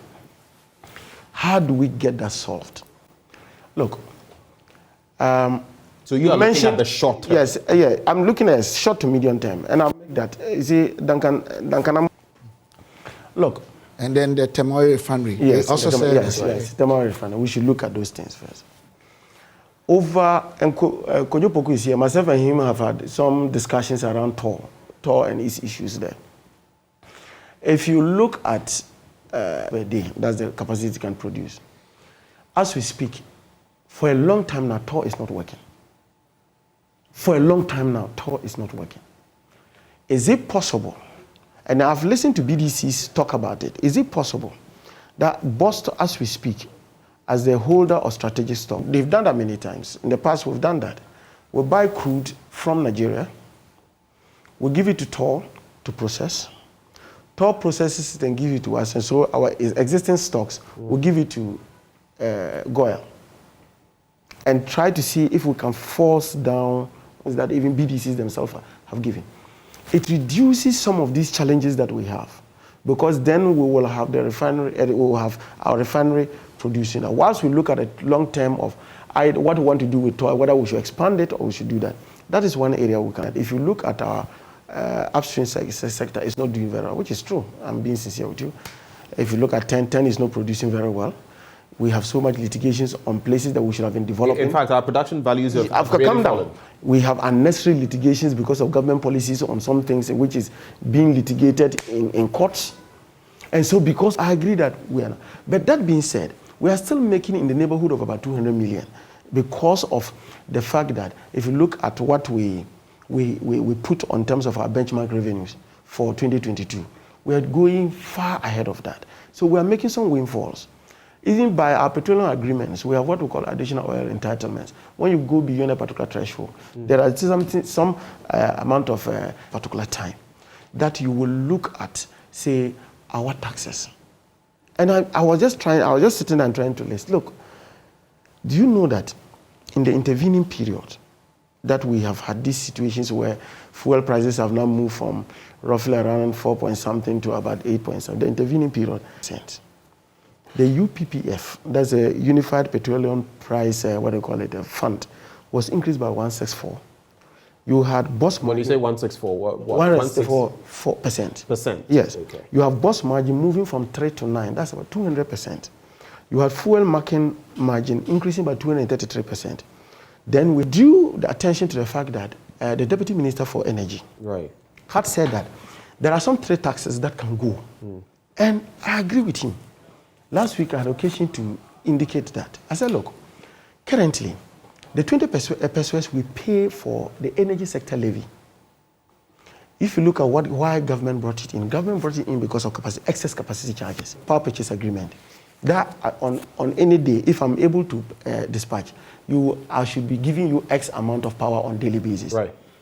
Then so I get. I'm not catching when you finish. I want to find out the tax. I think is 75 pesos on a liter, isn't it? Which one? Total taxes on per. No, we can get it. It's on your screen there. And I'm saying that is it not 75 pesos? What is that? For which one? For or which is it one? the entire component? No, for one. It can be 75 because even if I just take per liter, I'm not sure per liter. Yeah, so that's one. So these things are all per liter. These measures, these are all slapped on per liter. So you are looking at, and those ones, you are looking at the taxes and levies, and you are looking at what we call statutory margins. Statutory margins are those that we have passed in Parliament that are put on it. Sure. So these are the to make was that. If you look at our peak demand today, our peak demand is now 4,300. Right. So it tells you that we are actually not paying capacity charges again. Indeed, we need to begin to start planning, or else demand will outstrip supply in terms of power. So obviously, energy sector levy it's not being used again because we are not paying for that. Right. So I can understand where Japan is coming from. And you agree with it? Yes, per litre. And what percentage? No, I've not calculated the percentage, but 20% per litre. So you have that. Then, because we are making about 200 million thereabout in terms of our upstream sector, if you take out our special petroleum tax, I know Duncan has spoken about that many times, which is 46 pesos. Because if you look on your screen, you are displaying it on your screen, it's about 46 pesos. If you take it, because it's supposed to be for budget support. So if you are making so much money at the upstream sector, it means that when you take this 46 pesos, you are sorted. Then the sanitation and pollution, you can take that out. That alone gives you 76 pesos. That's 1 CD, 16 pesos from what they call it, your export prices. So I'm just saying that when I look, because see, the tendency we have in this country is that if this phone is 2 CDs and they increase it to 2 CDs, even finally, the causes, the factors that brought this into 2 CDs are reversed. Most often than not, our people do not reverse the price. Right. That is true. They don't reverse the price. It's like transport fare. Yes, they don't reverse it. And so if you delay in doing these things and introducing these measures, what you are going to do is that you are going to have prices that will go and will never come down. Okay. And so these are the areas we should be looking at. This one says, it's for you, Stephen. It says, and I have to take some of it out, you are in government and you must be practical. You are not here to you on that. Let me bring in Duncan Amwa, Executive Secretary for COPEC. No, I'm just laying it so that when you bring in your rebuttals, you can just respond to this person. Duncan Amwa, I want you to look at, very quickly, both Duncan and Kojo. I'll start with you, Duncan. The dollarization of our economy and how this is burning us now. It's burning our feet. We've not dealt with the dollar problem. We've dollarized our economy with that. And looking at what Ejapa Mercer has said, the Deputy Energy Minister, about the 3 taxes that can be taken off our petroleum products, which ones do you feel should go? Duncan, I'll start with you. Well, Benjamin, I think Edward Bauer has done a lot of service to all of us. You cannot do away with dollarization, competitive advantage, what you have a competitive edge over. You cannot continue to ground your refinery and go to the open market, get dollar, source for dollar, just to buy from a fall of that refinery. And so are you also helping that particular economy outside? You have a refinery. If the refining business was bad, Dangote will not be pumping in 12 billion USD to get the largest. So saves your economy, basically, because you would not go through that cycle, repeated cycle of, fuel importers getting on the open market, needing to exchange the cedi to a dollar every time to pay their suppliers outside. You could be curbing that problem. If you are able to get your refinery, get a couple, then boss can also, be put on standby so that whatever excess production numbers there are, you probably could be getting some strategic stock also as a country. Right. Because we have failed to utilize these assets to the benefit for what we set them up for. When we were putting today only out there to do trading and probably provide storage space to BDC. That was not the cardinal principle for which these institutions were set up with the taxpayers' money. Right. So we may have to just revisit the Blue Book again. And when your refinery here has been left idle and abandoned, almost. Again, you were talking of the taxes. These are, so you see, in the price situation we find ourselves, there's the external and the internal bits. The external, what the geopolitical bits throw at all of us. We may not have much control as to what Russia does with Ukraine. You made your refinery to work. If you made sure boss was holding strategic stocks, there could be moments that you probably not even have to import spot prices or future prices, right? Today, if price on the international market gets so bullish as in $200 a metric, boss could step in and say, hey, we have products for 2-3 months, right? You don't need to bring in products at this time and flood the market with it. BOS is failing to provide Ghanaians that cushioning. And the earlier we all were working, you'd probably be looking at a way of also helping the local currency to remain a bit, the pressure reduces.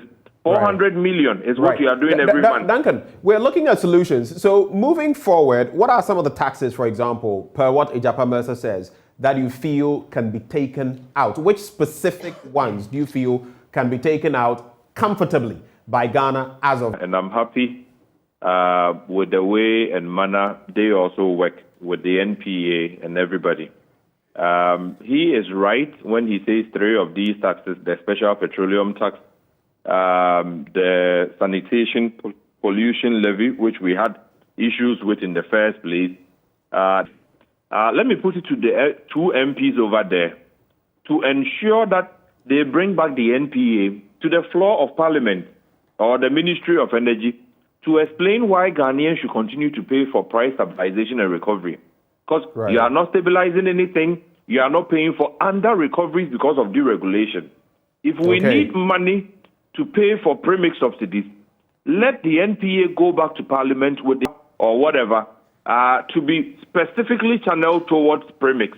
Okay. But why you collect 16 pesos and then you are asked questions what we are doing with those monies, because you are not pumping anything to stabilize anything like the French government has done for its people 3-4 days ago. We don't have any stabilization cushioning. Hitting 10 cities and diesel is almost gone to 11. Good point made, Duncan. Just hold it for me. Kojo, right before we come into the studio, and of course when we come, then we'll be looking at Parliament proper and what the planning is. And of course, you get to respond to that question and move on. I would also just hint you, Honorable Bawa, that I would also want to find out what has happened with that urgent question you filed. I would have us look at that. But let me come to you quickly to do right now to cushion the ordinary Ghanaian. If you could make it brief and say 2 minutes, I'd be very grateful.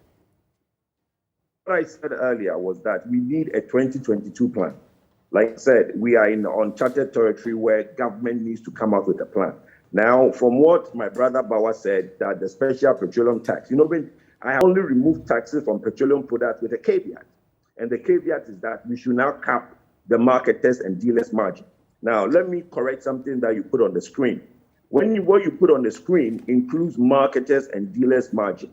That is not capped and that is not permanent. It's not determined. So I think you should remove that. The taxes and levies per liter is around 2/3 of that. It's determined by the OMCs themselves. Right. But if government wants to reduce taxes, and I think it should be something that needs to be done to help the Ghanaian, the caveat I have for government is that then they should cap the margin within 2022, where government can remove maybe the special petroleum tax that my brother mentioned, the pollution tax, and the price stabilization and recovery tax. That will give us about 72 pesos reduction in the fuel prices. Then you cap the OMC. I say that is that the OMCs can now eat into that space, and Ghanaians will not see the benefit because it is a deregulated market. So if government reduce 72, they are recovering their losses and eat into that space. So if government is going to take a hit, then we are in uncharted territory, and nobody should say that we are in a defense. That the caveat to that is that cap the OMCs, marketers, and dealers margin. That is on that. Now, the dollarization. Let me say something. Look, 1D1F, which you have about a minute, Kojo. From last year, when me and my brother Duncan did a presentation to MPA, what we said was that one of the things that the downstream should have, we should have a desk at the central bank. Okay, the central bank should have having this dollar problem for OMCs and BDCs, because OMCs and BDCs are having to go to the OP market to buy dollar to affect me and you. Why can't central bank make provision for dollar for the OMCs and then the OMCs to buy dollar at the open market, the black market, which is today around 8 cities, whilst interbank is much lower? Okay, now let me quickly touch on what my brother Stephen said about the 1D1F. Very quickly. Very quickly. There are like top 5 imports in this country. If you want to do industries to a specific need. I'll give you one typical example. Farm milk. For how many years has farm milk been importing milk into this country to do ice cream? Why can't, whilst we could start dairy farming today, cows, moo. Okay? Why can't we start that? In the next 5 years, we have enough milk. Point made. Point made, Kojo, and I think Dr. Stephen Amwa agrees with you. So, Doc, I want you, this is your final submission. I know you posed earlier that we don't want lectures, we want solutions. And finally, I want you to tell me, what can Parliament do about this situation as it is now? Is it hauling? Is it the finance minister? Because there's quite a lot of the component that is under him. Or I think some of the answers are beyond me. I'm one person, I normally don't want to really veer into areas I really don't have expertise. Because when it comes to petroleum product business, I'm not really well versed there. But then I look at it rather than lecturing. I think you asked me about exchange rate. And my understanding, I'm putting it forward on this platform. Right. I couldn't have said, oh, I'm with government, so I won't speak. And I think what I said, if we take it serious, it's just recurring issues, uncertainty. And my question is, as a country, what has been our strategic approach towards that? It is time we sat down once and say that where are the other options, or what are the other options? Can we put them in place? Do you think we need, for example, NDC and MPP especially, to sit down and say, let's plan to this fuel thing and the flip-flop of our city? Let's sit down. Perfect. Is that what we need? That is what I mean. When it comes to currency, yes. But what are the strategic alternatives that the two of us or the relevant stakeholder can sit down and plan for once? I hope you understand what I'm trying to say. The value chain I was talking about was what Kojo was talking about. We feed in the inbounds. Not that somebody is lecturing. It's a question you've asked. And sometimes, too, we have our own jurisdictions and leverages within government setup. Where you are is different from what you can do. It doesn't mean those that are not working. They're also doing very well. For instance, 1D1F is very good.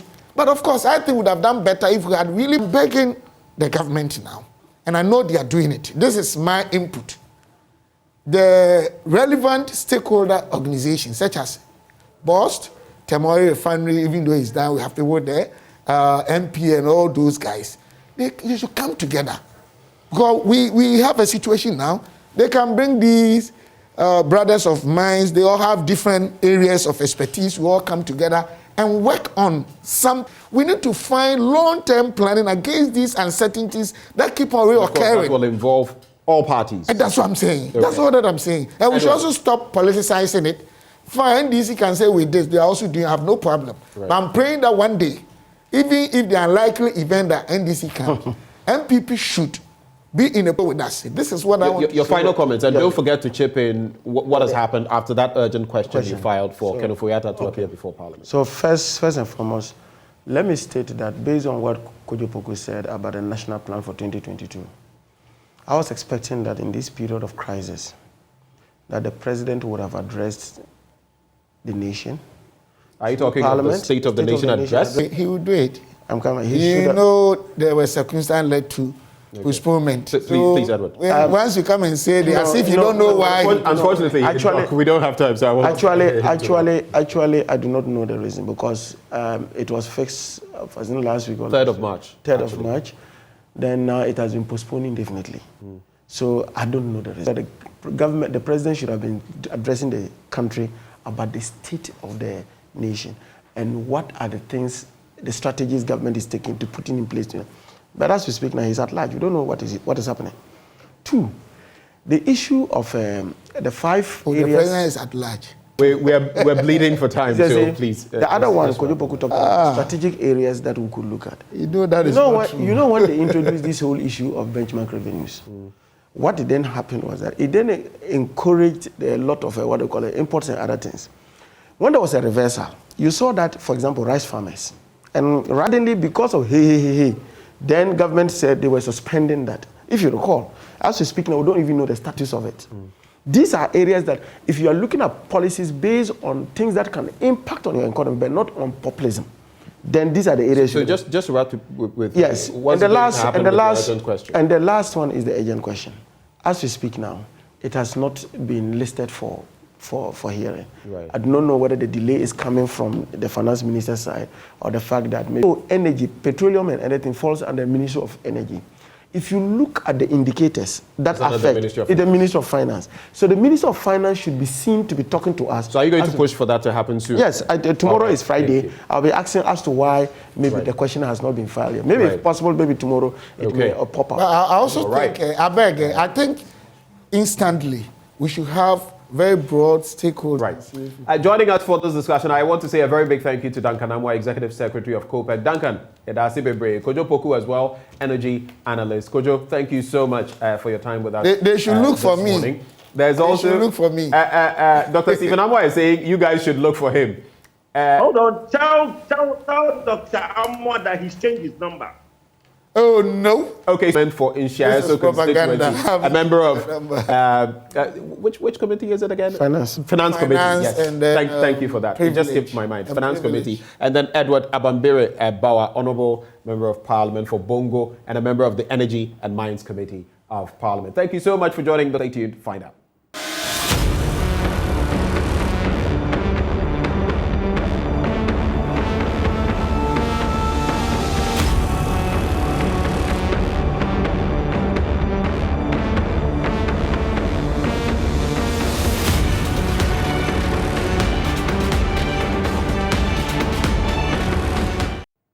Well, here we are talking on the last leg of the show about the university and what it means to us as a country. We have Dr. Darius Kofi Osei, CEO of the University of Ghana Medical Center. He joins us now for a conversation. Dr. Osei, a very good morning. Thank you so much for making the time to be here with us this morning. Right, good morning, and thanks for having me. Great. Even before we get into the nitty-gritty about Phase 2 and what it means, give us some historical antecedents. Tell us about the concept had been on the drawing board since Nkrumah's time, but the first contract was signed by the late president of the country, Professor Atta Mills. Right. And then the construction started in 2013. The phase. So that's the long and short of it. Yes. Okay. We're told now that the UGMC is fully operational. What does that mean? I mean, have you not been, you've been operational in the past. What does fully operational mean in this context? We were operationalization process, and then now it is fully operational. So what it means is that, it was a turnkey project. And turnkey means that the contractor is building, equipping it with some few proper infrastructure. Well, infrastructure, but if you look at the building from outside, it looked like it was ready, but most of them had only the ground floors ready. So for all this time, we're running 100 bed as against 1,000 bed potential. Wow. So when we say operationalization, then it means we have activated all the 1,000 bed now. Okay. Now, okay. So it means when you go there in that empty building, we have equipment there, you have empty rooms and all that. You needed to get your administrative staff in place, and then you needed to have the different professionals. And then these equipment are going to be worked on human beings. The photo imaging equipment, for instance, the radiation levels will have to be tested, and then the radiation authority will have to give you approvals. And then you need to make sure that every equipment that has been supplied can use them. Right. Now, you need to engage staff, and then staff engagement must make meaning in the objective of the facility. Right. Because it's a specialized facility. It means, from the layman point of view, everybody is a doctor.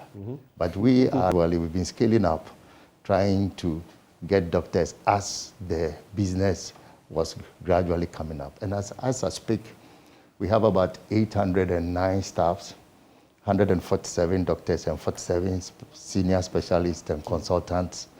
Right. And then you have an ICU of about 36 beds.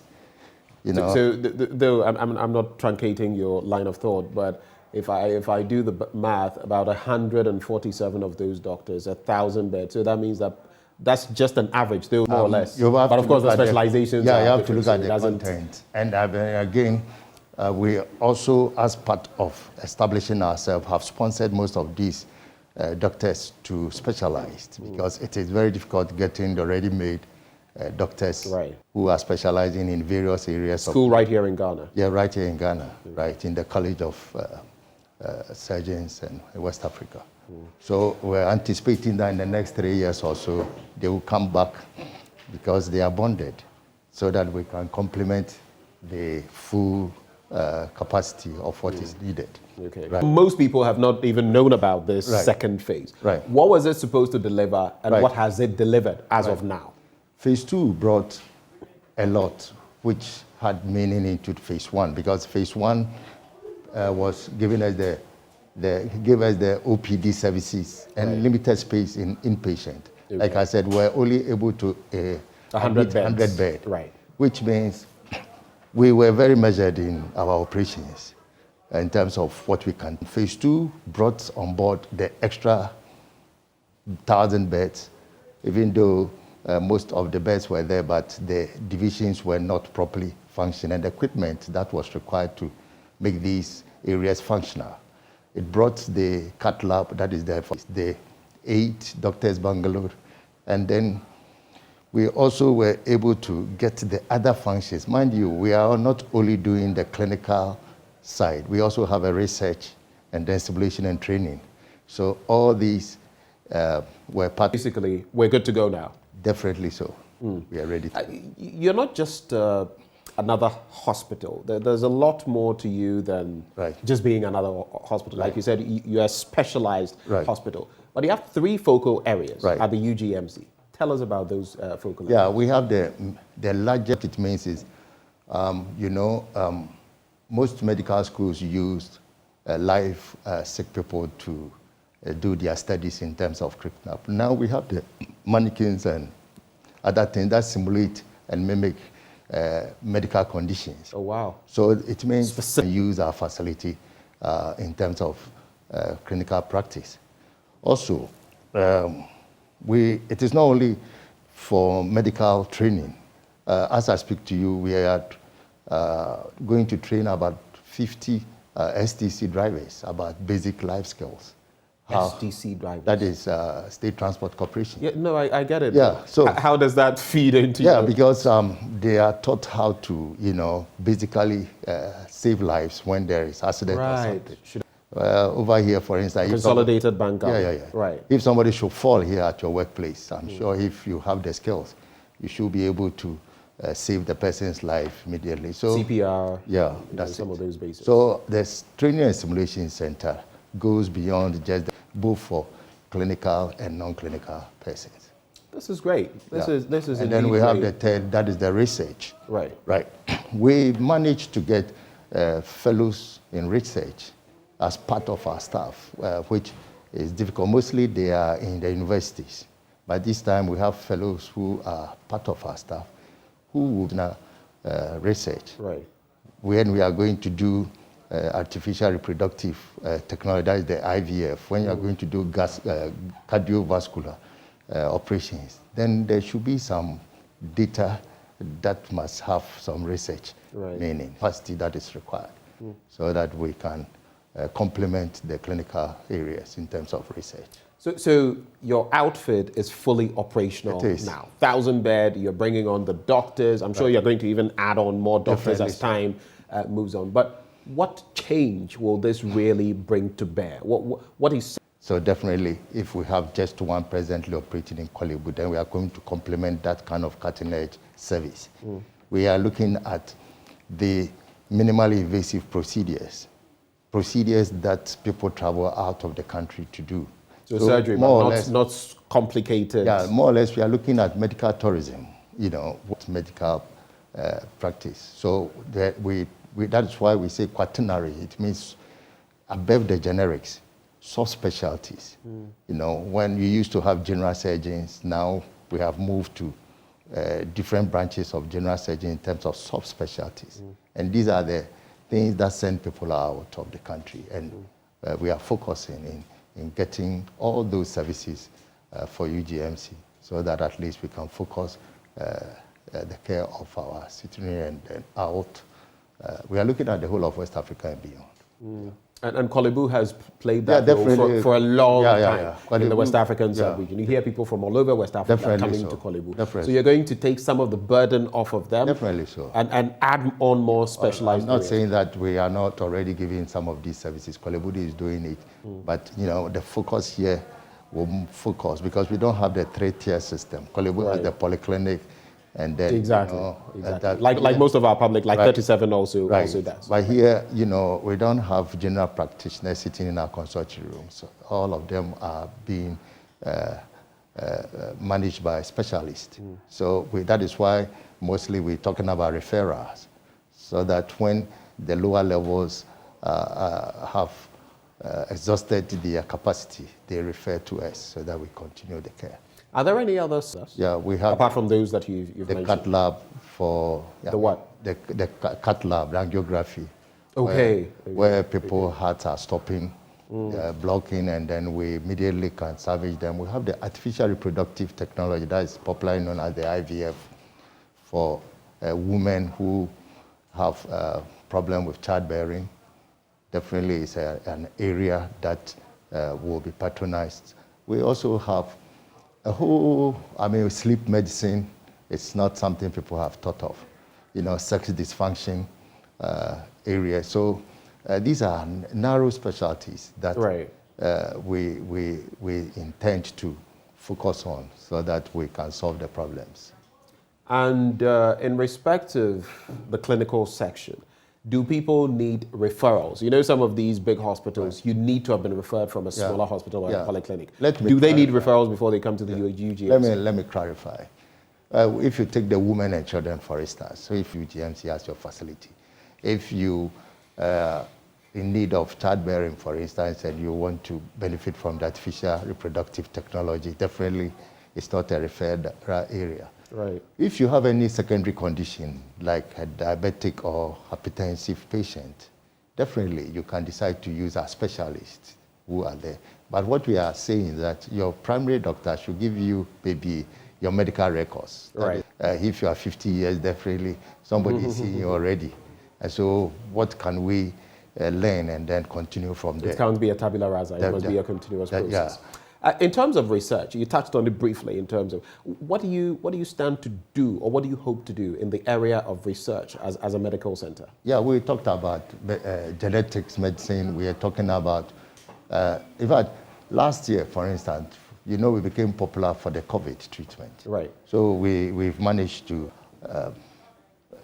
interested parties. So it's all about research grants and then how you assess it. And I said before, we have the research fellows who are able to write for the grant. And it should make meaning in our clinical practice. So that is how we want the research section to function and then make, work together so that we can have an operation. Everywhere you go, you would see a vision and a mission. What is the vision for the UGMC? Yeah. Where do you aspire to get to eventually? Yeah, eventually we want to have UGMC as the hub to answer all the healthcare needs of the country. And then maybe we can minimize the people traveling out of the country. People can have hope that. All the also be able to deliver that to them. That is the vision. And right. It has indeed been refreshing. I mean, hearing all the news, sometimes not exactly positive from the past. And when are we kickstarting the facility and all of that? But it's really refreshing to hear that we've done that. Phase 2 is signed, sealed, delivered, and top quality. Right. And you're hoping to do health tourism, basically. Right. We wish you the very best. Thank you. And thank you so much for joining us. Thank you for having me too. Right. And that has been Dr. Darius Kofi Osei, CEO, the University of Ghana Medical Center. He just joined us for a conversation on the UGMC as it has completed phase 2 of its development. Well, this is how we actually draw the curtains this morning on the AM show. It's been refreshing as we've spoken about the fuel price hikes, trying to find some solutions to that headache that we find ourselves in or having as a country. and wrapping with the UGMC. For all of you who did the watching, we're very grateful to you every morning, and we look forward to your company tomorrow as well as we wrap the week. But don't you forget, right here on this network at 10 a.m. and at noon, we bring you our major bulletins. It's been a pleasure. My name is Benjamin Akapo. Let's catch up same time tomorrow. Have a good day.